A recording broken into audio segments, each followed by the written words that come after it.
All right, we also want to talk about what's going on with this investigation in San Francisco. We're hearing investigators today will be continue interviewing the pilots of the Asiana jet that crashed in San Francisco.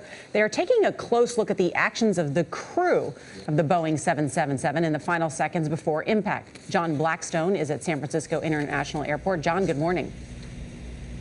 Good morning, Nora and Anthony. Well, the charred remains of the Asiana jetliner still lie near the runway here where the plane skidded after the crash. Investigators continue to look through this wreckage. Now, investigators are also trying to determine the role the pilots may have played in the crash, assessing what the pilots did and when they did it. Oh, my God, that's scary.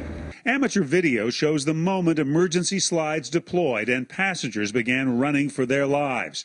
Investigators are trying to figure out exactly why Flight 214 made a crash landing Saturday, then caught fire. They're piecing together the data gathered from videos, the crash scene itself, and flight recorders.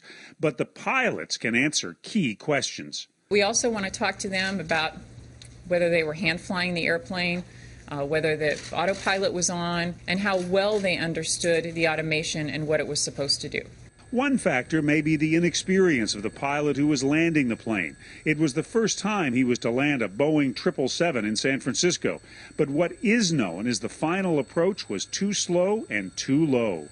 The lower portion of the tail cone is in the rocks at the seawall, and there was a significant piece of the tail of this aircraft that was in the water.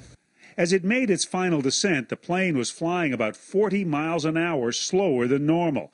At 7 seconds before impact, a member of the flight crew called for increased speed. Just 3 seconds later, the controls began to shake, signaling the plane was about to stall. Just before hitting the ground, the flight crew attempted to abort the landing and initiate a go-around for another try. We're looking at what they were doing, and we want to understand why they were doing it. Monday, the father of one of the two teenagers killed confronted the CEO of Asiana Airlines, who apologized for what he called a sudden accident.